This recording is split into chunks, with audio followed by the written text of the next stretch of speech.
사랑하는 영락교회 지체들에게 주 안에서 평화 인사를 전합니다. 오늘은 2023년 6월 30일 금요일입니다. 오늘의 묵상 본문은 역대하 31장 1절로 21절까지의 말씀입니다. 오늘 본문 말씀 31장 1절부터의 말씀은 이렇게 시작합니다. 이 모든 일이 끝남에 거기에 있는 이스라엘 무리가 나가서 유다 여러 성읍에 이르러 주상들을 깨트리며 아세라 목상을 찍으며 유다와 베냐민과 에브라임과 므낫세 온 땅에서 산당들과 제단들을 제거하여 없애고 이스라엘 모든 자손이 각기 자기들의 본성 기업으로 돌아갔더라. 성전이 이제 정화되고 그다음에 절기 6월절의 절기의 제사를 지낸 다음에 기쁨의 예배를 드리고 온 국민이 온 백성이 온 이스라엘이 주님 안에서 성령 충만하니까 그러니까 뭐 시켜서가 아니라 모두 여러 성읍에 이르러서 그 동네마다 있었던 역대 왕들이 하려고 해도 하지 못했던 국민들이 원하지 않는데 어떻게 합니까?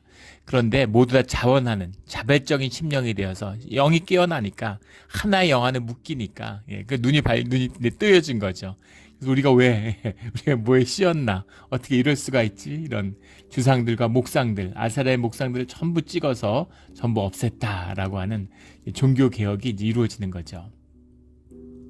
그런데 오늘 본문 중에서 에브라임과 므낫세 온 땅에서 산당들과 제단들을 제거하여 없애고 당시 에브라임과 므낫세의 땅은 아수르의 치하에 있었는데 이게 가능했겠느냐 이런 의문을 제기하는 이제 그 목소리들이 있습니다. 그런데 아수르의 치하였다고 해서 아수르의 무슨 공무원들이 와가지고 뭐 이렇게 일일이 지배하고 이런 게 아니죠. 그 지방이 이제 그 조공을 바치면서 그 통치 밑에 있는 거예요. 설령 아수르의 군대가 들어와 있다고 하더라도 그렇다고 해서 종교적인 행위에 대한 제약이 있지는 않았다는 겁니다. 예를 들면 이런 거죠. 일제 식민지 시대 때 그때 우리 뭐 그 역사적으로 잘 아는 한국 역사의 최악의 이단이라고 하는 백백교가 나왔죠. 이단이라기보다는 그건 신흥 종교라고 봐야 되겠죠. 사람들을 막 안매장해서 큰 문제를 일으켰던 백백교 같은 게 있었습니다. 창궐 했는데 몰랐죠. 그 다음에 천도교는 뭐 전때 그런 건 아니고 우리 뭐 민족의 전통 종교라고 하죠. 근데 천도교가 가장 융성했던 것이 그 민족주의 종교잖아요. 그런데 일제시대였습니다. 3.1 운동 때 33인 민족 대표 33인의 대표를 손병희가 선생이 하잖아요. 근데 천도교의 대표인 거죠. 그런 것처럼 천도교의 교세가 아주 그 폭발적으로 늘었던 게 일제시대예요.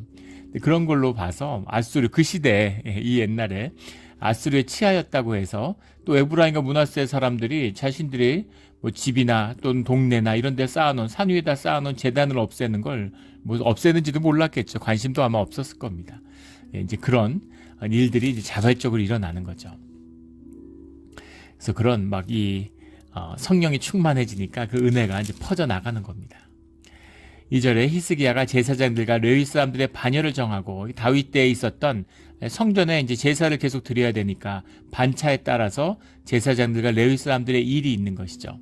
근데 제사장들의 일이고 제사장들은 다 레위 사람들인데 역대기는 항상 제사장과 레위 사람들을 같이 이야기해요. 이것은 이제 상대적으로 레위 사람들의 중요성을 강조하는 것이죠. 왜냐하면 역대기가 쓰여졌을 때 에스라의 시대에는 바빌론으로 포로로 끌려갔다 돌아왔기 때문에 사실은 이제 제사장의 의미가 무너져 있는 것이죠. 하지만 레위인의 의미, 레위 지파를 회복하려고 하는 것이 역대기의 가장 중요한 정신 중에 하나라는 것을 우리가 역대기 시작하면서 나누었죠. 레위 사람들에 대한 강조, 레위 지파의 회복이 중요하다라는 것을 계속 부각되고 있는 것을 보게 됩니다. 제사장과 레위 사람들의 반열을 정했다라는 건 이제 성전이 예전에 아하스 시대에 금지되었던 문을 닫았던 성전이 다시 열려서 매일 제사들이 올려지고 있다라는 걸 보여주고 있는 거죠. 제사장들과 레위 사람들에게 번제와 화목제를 드리며 여호와의 휘장문에서 섬기며 감사하며 찬송하게 하고 그러니까 매일매일 주님께 찬양하는 그런 예배와 집회가 계속해서 열렸다는 거죠. 여호와의 휘장문에서 여호와의 휘장문 또는 예전에 우리 개역 한글에서는 여호와의 영문 이렇게 썼는데 이것은 이제 성전의 다른 이름이죠. 성전의 별칭이라고 보면 되겠습니다. 매일 찬송 소리가 울려 퍼졌다. 우리 이제 교회가 부흥이 되고 또 교회 가운데 은혜가 충만해지면 그럼 우리 매일 주님께 예배드리고 매일 찬양할 수 있게 매일 집회를 하는 겁니다. 제가 한국에서 섬겼던 교회에도 뭐 화요 성령 집회가 있고 뭐 수요 여성 집회가 있고 금요 찬양 집회가 있고 그래서 매일 집회를 드렸어요. 수요일 날은 오전에 모여가지고 우리 여성도들만 모여서 집회를 드리고 은혜가 아주 있었습니다.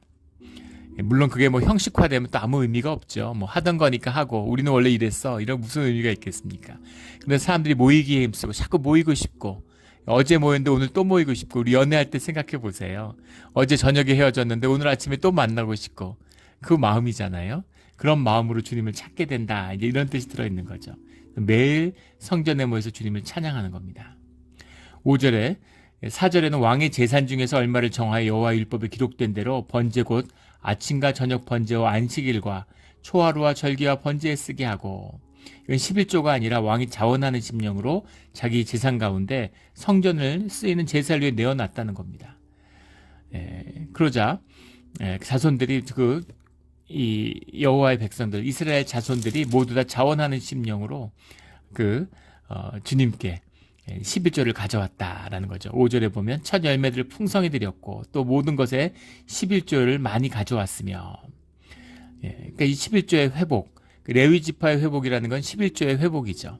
11조의 회복이라는 것은 이스라엘의 통치 질서가 하나님에서 비롯됐다는 율법과 계명의 회복이죠.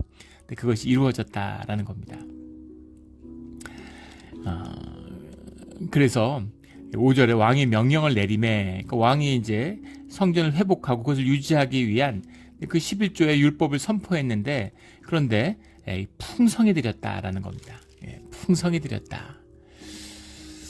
사람들이 이제 그 11조가 회복됐다는 거. 6절에 이스라엘과 유다 자손들도 소와 양의 11조를 가져왔고 또 여호와께 구별하여 드릴 성물의 11조를 가져왔으며 그것을 쌓아서 여러 더미를 이루었는데 11조가 회복됐다라는 것은 이제 주님의 통치가 우리 삶 가운데 이루어졌다는 걸 의미하는 거죠. 우리 11조 해보신 분들은 아실 거예요.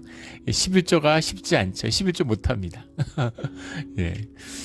만불을 버는 사람은 천불이 아쉽고 10만 불을 버는 사람은 만불이 아쉬운 게 사람의 삶의 진실이죠. 그래서 다들 아무리 벌어도 100만 불을 벌면 10만 불이 아쉬운 겁니다. 늘 아쉽게 돼 있어요. 근데 내 삶에서 처음 것으로 10분의 1을 주님께 드린다는 건 우리 늘 주님께 드리는 그 헌금 기도에서도 고백하는 것처럼 내 삶과 내 모든 것이 주님의 것입니다. 내 것이 아니고 주님의 것이기 때문에 주님께 모든 것을 바칩니다 라는 예표인 거죠. 그런 표시인 겁니다. 그걸로 11조를 드리는 거죠. 내 삶을 온전히 주님께 드리지 않은 사람은 11조를 하지 못해요. 이것이 11조의 비밀이죠. 그래서 교회 중직자나 재직들을 세울 때 11조를 보는 이유, 교회에 많이 봉사했고 헌신했다 이런 의미가 아니라 그 삶이 주님께 속한 자가 아니면 주님의 질서에 온전히 순종하는 자가 아니면 주님을 섬기는 일 가운데 세우는 것이 교회에도 또 본인들에게도 덕이 되지 않기 때문입니다. 그 비밀이 여기 11조에 있는 것이죠. 그 11조라는 것은 부담을 가지고 이것이 가지는 어떤 종교적인 색채에 대한 거부감이 있어서 요새 천주교를 중심으로 개신교에도 일부 그런 데가 있어요. 11조는 11조란 말을 안 쓰고 회비라 그러고 무슨 라이온스 클럽도 아니고 회비가 뭡니까? 무슨 회비예요? 그런 식으로 하면은 교회가 본질을 잃어버리잖아요. 사람들이 다 좋아하고 그렇게 하면 잘 될 것 같죠. 절대 교회는 그렇게 갈 수가 없는 것이죠. 힘을 잃어버리는 겁니다. 주님이 함께 하시지 않으면 결국 아무것도 아니잖아요. 종교단체의 것으로 사람들이 좋은 대로 모이면 잘 될 것 같지만 사람들이 하자는 대로 좋다는 대로 좋은 게 좋은 거야 이렇게 하면 잘 될 것 같지만 결국 망하는 것입니다. 이 주님이 함께 하시는 교회의 비밀은 오직 하나예요.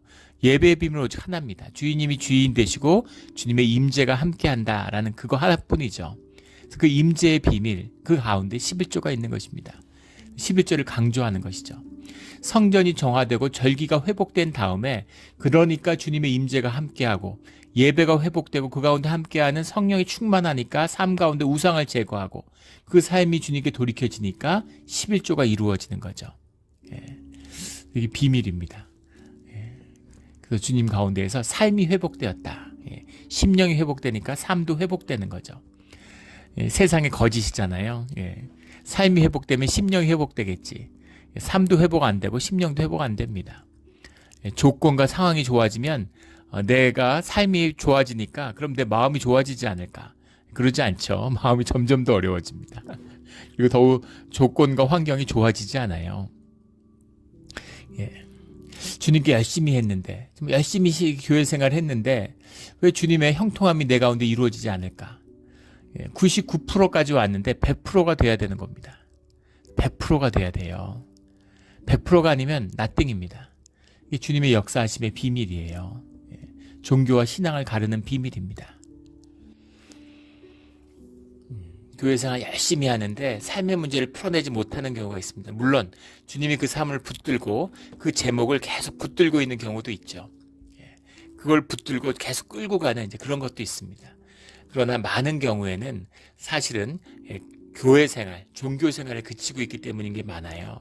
주님의 임재를 경험하는, 예배가 회복되고 성전이 회복되고 삶이 회복되는 이제 그런 것까지 가야 되는 것이죠. 처음에 제가 우리 영락교회 처음 왔을 때 한 장로님이 그런 얘기를 하세요. 삶에서 비즈니스건 뭐든 되는 게 없다고.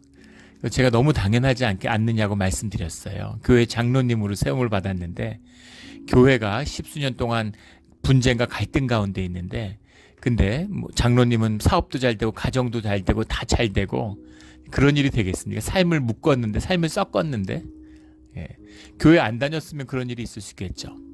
교회 마당만 밟았으면 그런 일이 있을 수도 있을지 모릅니다.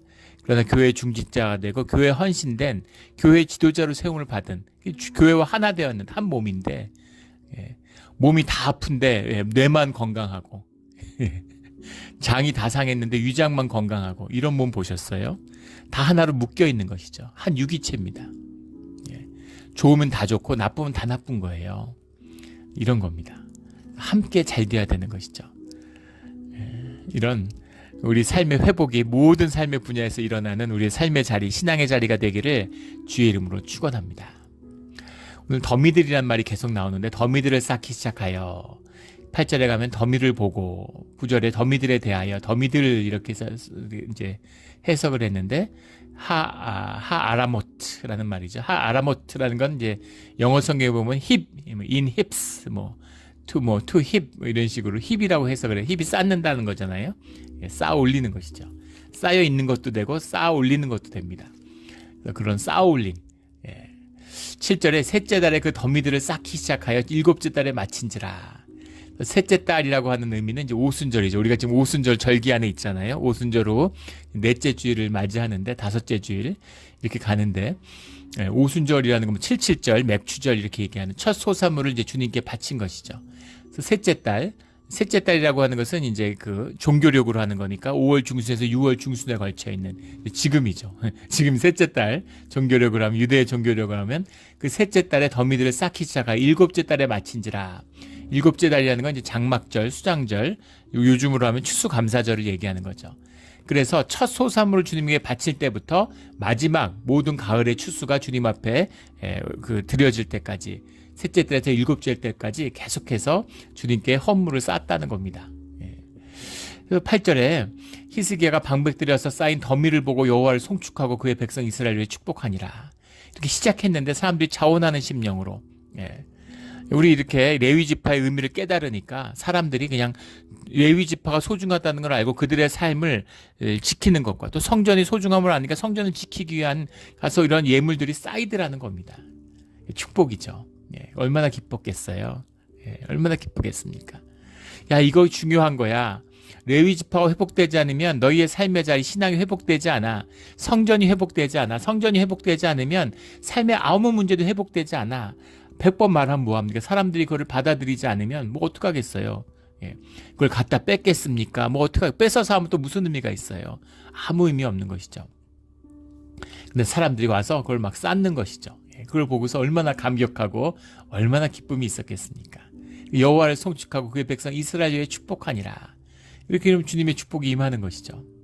9절에 히스기야가 그 더미들에 대하여 제사장들과 레위 사람들에게 물으니, 더미들에 대해서 물었다는 건 더미가 왔다는 이야기는 제사장들과 레위 지파들에게 나누어 주고 또 성전에 필요한 것을 다 썼잖아요. 예, 그러면은 뭐가 없어야 되는데 왜 이렇게 많이 쌓여 있냐 이런 거, 자꾸 쌓이니까 이게 다 뭐냐 이런 거죠. 안 나눠준 거야? 어떻게 된 거야? 왜 이렇게 많이 쌓여 있어? 이렇게 물어봤다는 겁니다. 그러자 10절에 사독의 족속 제사장 아사랴가 그에게 대답하여 이르되, 아사랴라는 이름은 이제 그 대제사장의 이름으로 여러 번 나오죠, 성경 가운데. 근데 가까이 있는 우시야 왕 때 대제사장이 아사랴였는데, 그런데 만약에 그 같은 아사랴라면, 우시야 왕 때 아사랴라면 아하스 왕 때 패해졌다가 이제 성전이 회복되니까 돌아왔다, 이렇게 볼 수도 있겠고, 그럼 나이가 상당히 많았겠죠. 아하스 왕 때는 우리아라는 제사장이 있었는데 아하스와 함께 우상 숭배에 함께 했던 자입니다. 그러니까 이제 제사장직에 있을 수 없었겠죠. 그에게 대답하여 이르되, 백성이 예물을 여호와의 전에 드리기 시작함으로부터 우리가 만족하게 먹었으나 남은 것이 많으니 이는 여호와께서 그의 백성에게 복을 주셨습니다. 그 남은 것이 이렇게 많이 쌓였나이다. 그 남은 것이 이렇게 많이 쌓였나이다. 이렇게 고백하는 거죠. 우리가 다 나누고 필요한 걸 다 채웠는데도 이렇게 점점 쌓여갑니다. 이런 얘기입니다. 저에게 은혜죠. 그 남은 것이 이렇게 많습니다. 여호와께서 그의 백성에게 복을 주셨습니다. 먹을 게 없는데 가져왔겠습니까? 풍성한 은혜가 임하니까, 형통의 길이 임하니까 막 이게 늘어가는 거죠. 우리 예전에 섬기던 교회 장로님인데 정말 엄청난 헌금을 하셨어요. 근데 그분이 영문을 모를 그런 영문을 알 수 없는 은혜를 받았다, 이런 고백을 들었던 기억이 납니다. 그런 거죠. 주님이 형통하게 하시니까, 주님이 축복해 주시니까, 그러니까 그 은혜가 넘치니까 감사함으로 점점 더 그걸 많이 하는 겁니다. 예전에 그 미국에서 사업을 하는, 비즈니스로 굉장히 알려진 분이, 이름만 되면 아는 분은 알 만큼 큰 사업을 하셨던 분이죠. 근데 그분이 간증을 하는데, 그분은 10의 9조를 헌금하신대요. 10의 11조가 아니라 19조를 하시는 겁니다. 그러니까 100만 불을 벌면 10만 불을 하는 게 아니라 100만 불을 벌면 90만 불을 헌금하신다는 거예요. 근데 그분은 뭐 수천만 불을 뭐 버는 사람이겠죠. 그러니까 뭐 10의 1조로 살아도 뭐 엄청난 거죠. 은혜가 은혜를 더하고 축복에 축복을 더하고 베풀수록 점점 더 폭포수같이 부어지는 은혜가 있다, 이런 고백을 하시더라고요. 이게 11조의 비밀이고 주님이 함께 하시는 축복의 비밀입니다. 이런 복을 누리는 우리 모두가 되기를 주의 이름으로 축원합니다. 인색하면 점점 더 인색하고, 메마르면 점점 더 메말라지고, 풍성할수록 점점 더 풍성하게 하는 주님의 비밀이 있는 것이죠. 이렇게 많이 쌓였습니다.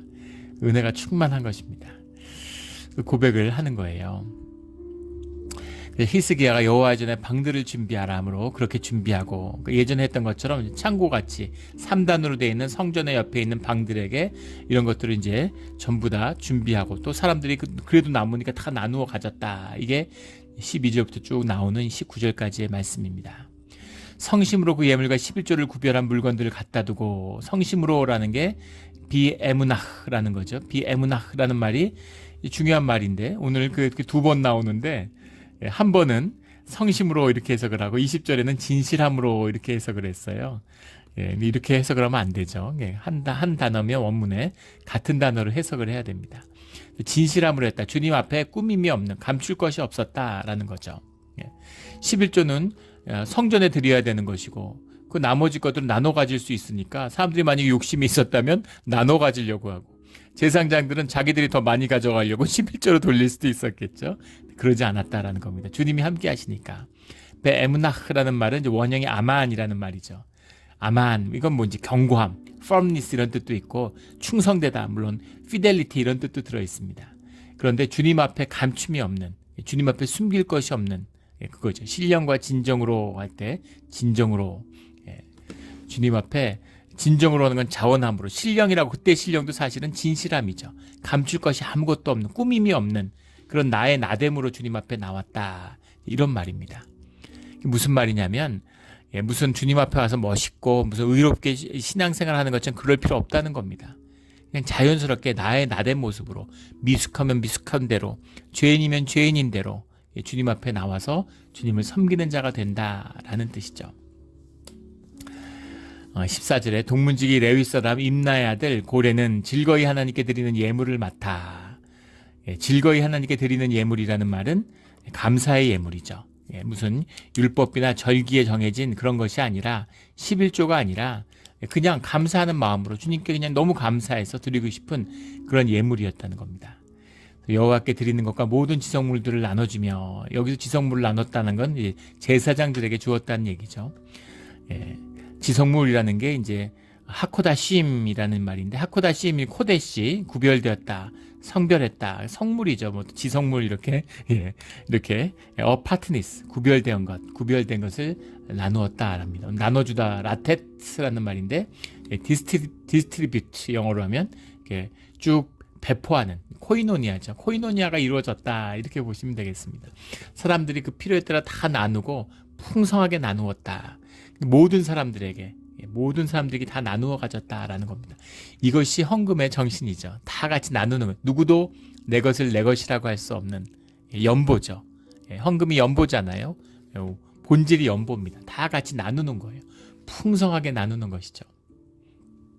16절에 3세 이상으로 족보에 기록된 남자에게 왜 3세가 이제 중요한 것은 3세 이상이면 부모와 함께 그 절기에 예루살렘의 성전에 나와야 됩니다. 앞으로. 만 3세 이상이죠.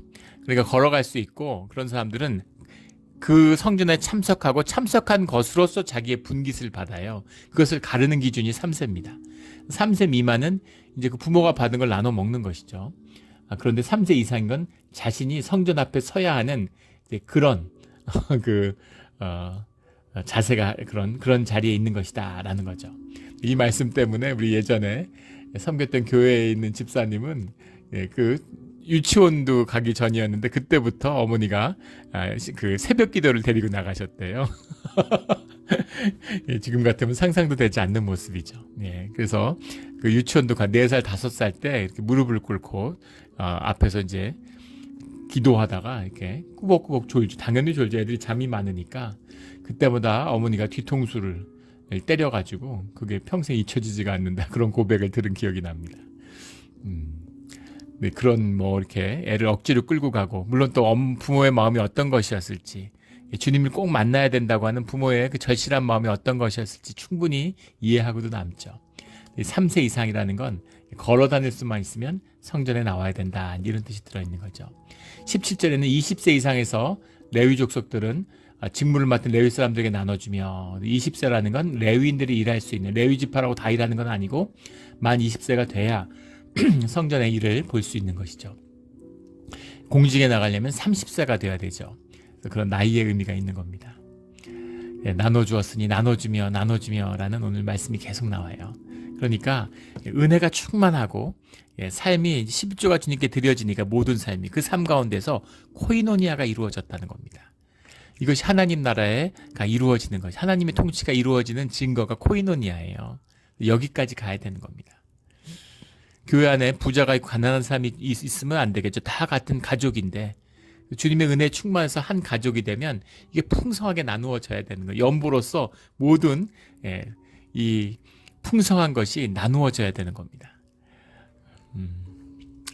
우리 초대교회에서 이루어졌던 일이죠.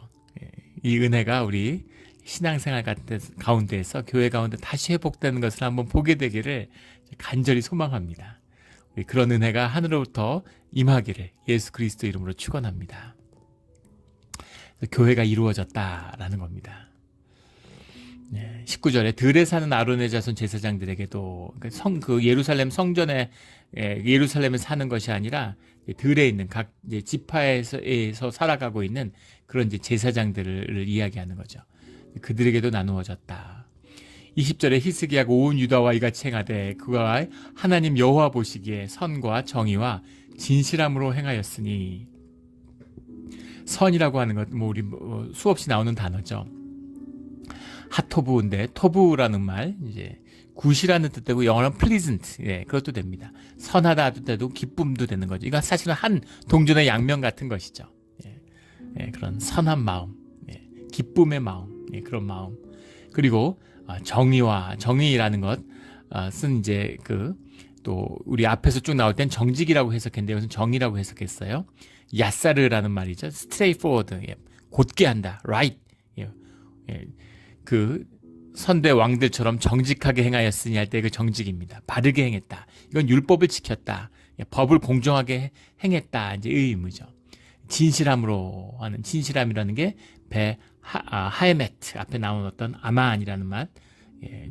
숨김이 없는 그런 솔직함, 예.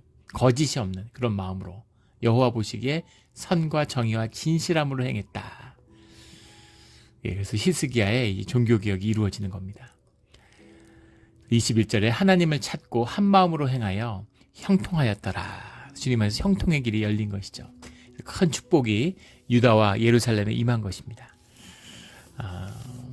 이것이 이제 신앙이 완성되어가는 단계를 의미하고 있어요.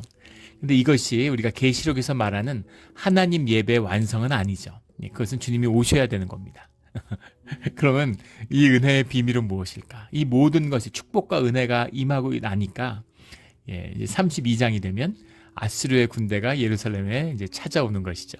이게 주님이 인도하시는 신앙이 자라가는 비밀이에요. 큰 성장이 있으면 큰 시험이 있습니다. 근데 그 시험을 이길 수 있는 믿음을 주님이 우리에게 먼저 회복시켜 주시는 거죠. 그렇게 자라가는 거죠. 이 피트니스하는 근육하는 분들이 이제 근육을 훈련을 하잖아요. 근육이라는 건 참 이 몸의 신비죠. 할 만한 거 매일 하면은 내가 10kg를 들 수 있는데 10kg를 매일 10kg를 들면은 이게 전혀 근육이 안 늘어난다는 거 아니에요? 없어지지도 않겠지만. 근데 그 11kg, 12kg를 끙끙거리고 이렇게 막 죽어라 든다는 거죠. 그러면 근육이 늘어난대요. 나 도저히 못하겠다. 이제 다 했어. 이제는 이제 내 한계야. 거기서 하나, 두 개를 더 들을 때, 그때 이제 우리 근육이 생겨난다는 거죠. 그러면 근육이 드러나면 또 11kg, 12kg를 들다 보면 13kg, 14kg를 가야 되는 거죠. 초등학교를 졸업했는데, 초등학교 졸업했으면 중학교를 가야 되잖아요. 중학교를 졸업하면 고등학교를 가요. 고등학교 1학년이 제일 힘들다는 거죠. 중학생들이 왔는데 중학교 공부와 고등학교 공부가 완전히 달라서 처음 가면 쉽지 않다는 겁니다. 고등학교를 졸업했는데 대학을 가면 또 대학에 처음 공부할 때 쉽지 않다는 거죠. 그런데 거기 익숙하고 공부하고 또 거기서 이제 그 공부를 피워내잖아요. 배우고 좋은 선생님을 만나고 열심을 다하고 공부의 맛과 재미를 알아야 되는 거죠. 그 맛에 빠져들면 그러면 또 새로운 도전이 기다리고 있는 거죠. 그런 것처럼 신앙이라는 것은 자라나는 것이다라는 겁니다. 생명이니까 고난을 통해 자라나는 것이죠. 하지만 그 가운데 주님이 주시는 은혜와 충만함이 있는 겁니다. 우리가 이길 수 있는 시험만을 허락해 주시는 거죠. 그 자라가는 거예요. 이승의 땅만 보면 왜 고난이 끝이 없어? 왜 고난이 끝이 나지 않는 거야? 이렇게 생각할 수 있겠지만 영혼의 삶, 천국을 향한 소망 가운데 바라보면 그러면 우리가 학교 다닐 때 공부 열심히 해야 되는 거고 초등학교, 중학교, 고등학교, 대학교 쭉 다니는 것처럼 성장해 가는 것입니다. 장성한 분량으로. 그리스도의 장성한 분량까지 성장해 가고 그 장성한 분량만큼 우리가 삶의 축복을 누리는 것이죠. 이게 비밀이죠. 이 깊은 비밀이 풀려서 우리 신앙 가운데 이 신앙이 풀어가는 것이 공동체와 교회와 늘 함께 한다는 것이 성경의 가르침이에요. 나 혼자 무슨 도를 도통하고 내 혼자 기도하다 호련히 깨달아서 도통하고 그러면 이단되는 겁니다. 이 공동체의 사랑과 섬김과 순종과 또 은혜 가운데 주님의 신앙의 축복을 누려가는 우리 모두 우리 몬트레 영락 공동체가 되기를 주의 이름으로 축원합니다. 아멘. 기도드리겠습니다. 하나님 아버지 감사합니다. 어제 말씀에 오늘 말씀 가운데에서도 정말 은혜가 풍성한 이런 말씀을 주시니 가슴이 벅찬 그런 감격을 느낍니다. 주님 히스기야 때 이 부흥이 이 은혜가 오늘 우리 가운데 이루어지기를 소원합니다. 주님 작은 시작이지만 진실과 선함으로 주님 앞에 나아가서 주님 가운데서 우리의 이 진실한 신앙이 평생 교회 다녔는데 아무것도 거둔 것이 없는 삶에 남은 것이 엉겅퀴밖에 없는 그런 삶이 아니라 나뭇잎 치마로 내 삶을 덮겠다고 수치와 허무함을 덮겠다고 하는 이제 그런 일들은 끝나고 주님 안에서 주님이 주시는 귀한 열매를 수확하는 풍성이 남는 그 남은 것이 이렇게 많이 쌓였나이다 하는 고백이 오늘 우리의 고백이 되기를 원합니다. 감사하며 예수 그리스도 이름으로 기도드렸습니다. 아멘.